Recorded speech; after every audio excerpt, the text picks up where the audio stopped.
Great to be here. Just sort of recapping a little bit on the introduction. What we're going to do, really kick off, is to show you some things about the way the world might be. And we're going to show you some things that is really sort of set 10 years in the future. And we've chosen 10 years out because it's far enough out that there can be some significant changes, but also it's not so far out that we're dealing in the world of science fiction. So some of the things that we're going to talk about and some of the things we're going to talk through will seem quite tangible and quite easy to grasp, and some of them you may find a little bit uncomfortable. And my job this morning is really just to share with you some different views, and then we can build on that as we go through the day. Now, the first question to sort of address is, so where's all this coming from? Have I just made it all up? Did I go and do a Google search, or did we actually do something more thorough about finding out what the world's going to be like?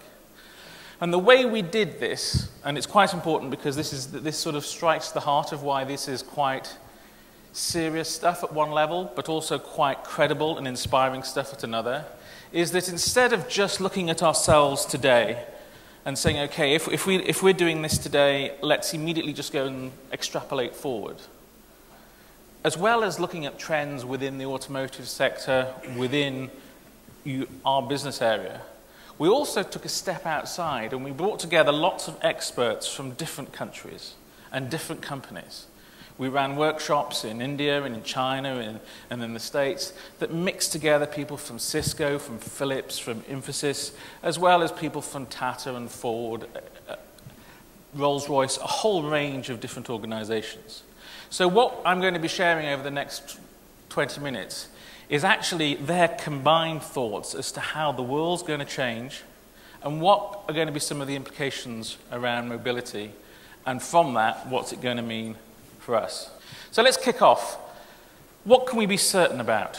What is definitely going to happen? One of the things is more people on the planet. We know that, we can see that. It isn't something we argue about, it's something that everybody agrees. So round about, over the next 10 years, round about another 750 million people will be added to this planet.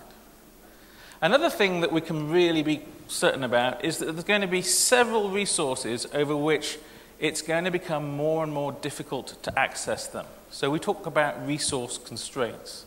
Now obviously the pictures of an oil rig, oil's the one that everyone talks about, peak oil. When's it happening? How far are we away? But it's not just that. There's other issues. There's water.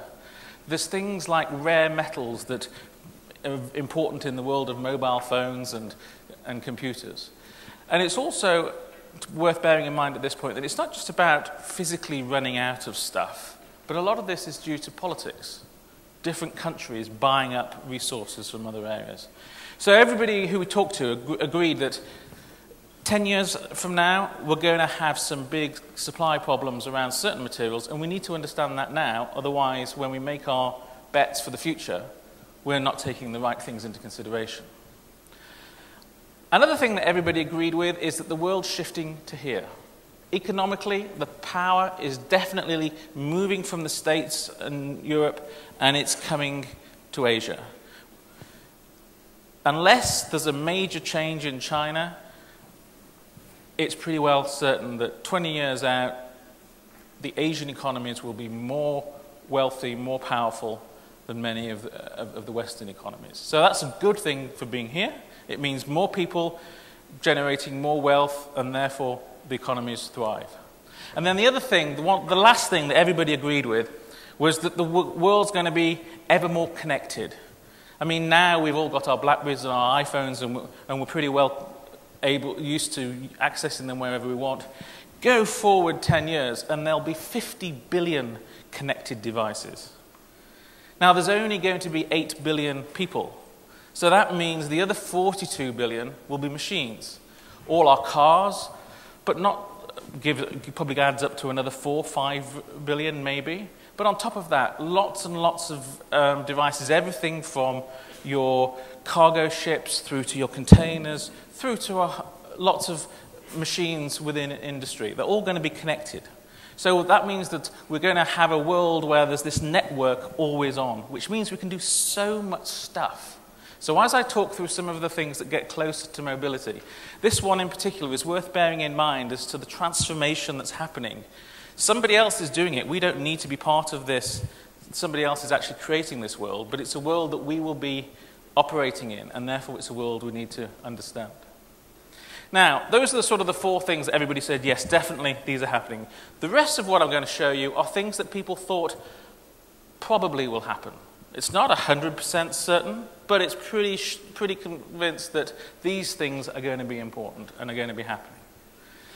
So the first one is around cities. Lots of new cities are being built in China and India. Lots of cities are being reinvented.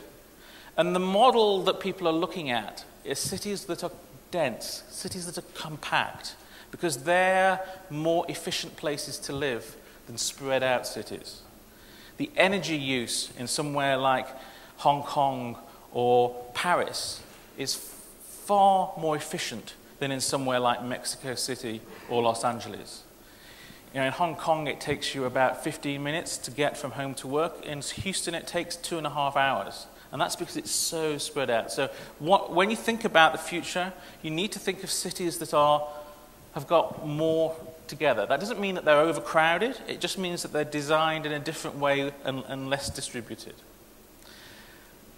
Another thing that's happening clearly is that there's more people moving into cities. Apart from in Europe, where generally people are moving out, everywhere else on the planet, it's about people moving into cities, because that's where the good jobs are, that's where people want to live. But we need to remember that the people moving into those cities aren't necessarily immediately going to be high on the wealth area. The gap between the rich and the poor is actually getting bigger. If you go to places like Sao Paulo, if you go to Lagos, there's lots of, you can see it, the very rich people, very poor people, but living together. And that's not going to go away, that's going to get more.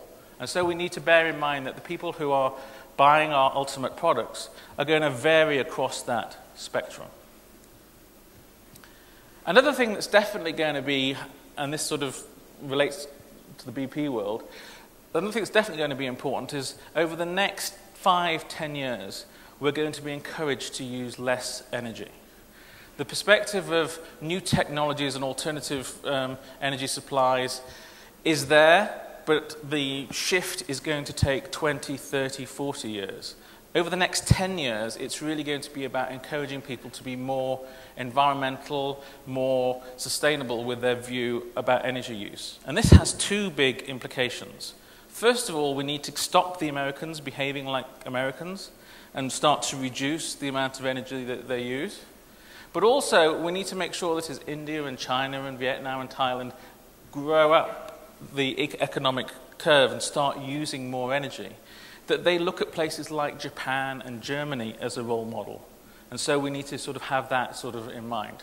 Quite a few companies are really sort of hoping that we can reduce energy consumption by something between 25% and 50% per person over the next 10 years. But that requires lots of really good new innovations to make that happen.